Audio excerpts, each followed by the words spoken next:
Welcome, everybody.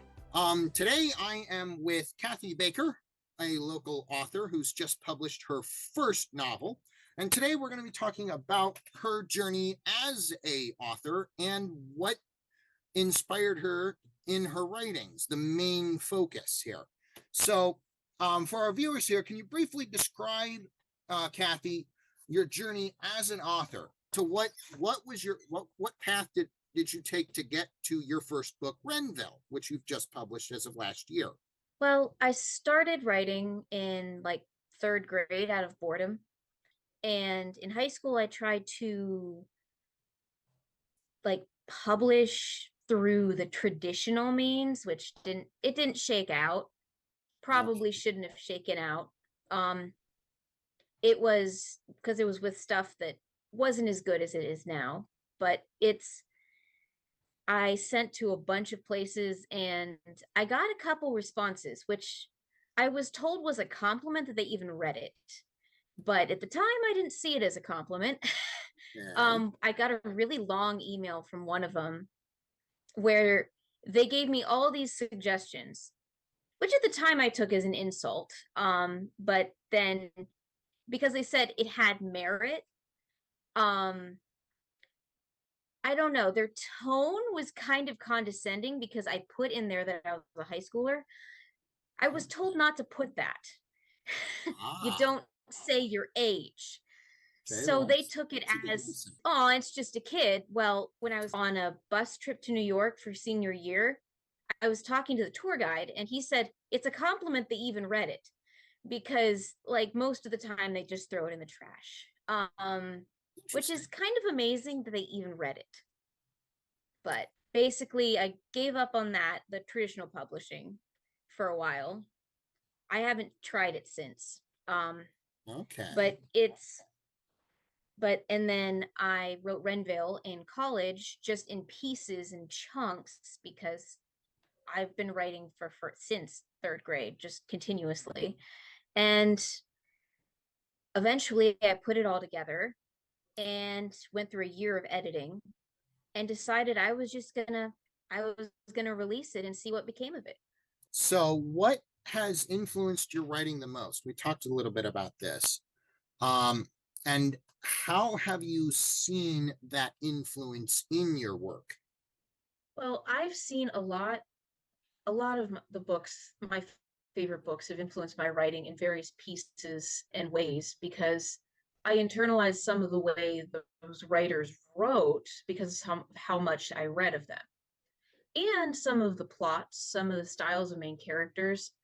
Behind me, there is the whole set of Nancy Drew games. Ooh. Um, I should say some of them are downloads on my laptop, but that's the physical ones I have. These are Nancy Drews. And then I have more Nancy Drews behind me, but I Okay. didn't want to move them on the Yeah. shelves No. because there's so many. Um, So my whole collection's behind me. you're a But big Nancy Drew fan then. yes, yes. And the games, and it's funny, but gamer logic has made its way into my stuff. So some of the puzzles you see in some of these games influenced some of my stuff. Okay. Um, and then the main character, Nancy Drew herself, like following one character around and solving a mystery. That's an aspect of that's gone through through a lot of my stuff. How were you first introduced to Nancy Drew? Strangely enough, it was the game series. One day at Best Buy, my parents just kind of impulse bought this for me because I noticed it. It was considered an educational game. Some of Okay. the Nancy Drews have awards for education with them Ooh. too, so that's probably why my parents impulse bought it. But it's Treasure in the Royal Tower. It's based on the book Treasure in the Royal Tower. Oh. A lot of these are based in books, or they're not. There's a few of them that are just kind of, I don't know, they took a lot of liberties in a few of these, but that's how I got introduced to the books because I was like, oh wait, Nancy Drew's also a book. And then I started going through the games and I've played all of them. And there's another one coming out.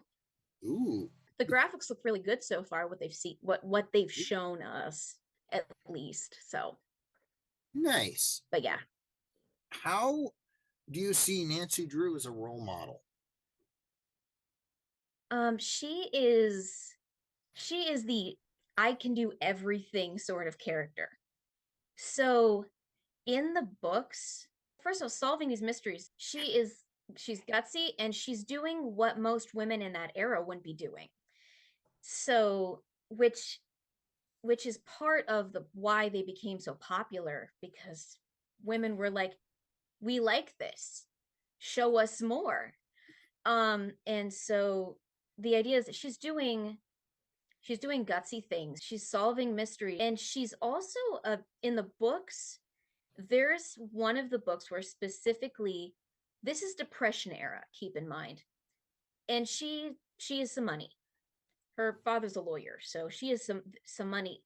Her and Bess and George, they buy groceries for a woman that doesn't have a lot of money to Ooh, buy groceries for her kids. And it's easy to skip that and not think about it, but you got to think it's the Depression era, and she yeah. did that. She's definitely a woman who is doing, like, especially in the 20s, 30s, what other women aren't going to be doing, which is cool. And she works for her father in a lot of them. Her father's Mhm. a lawyer.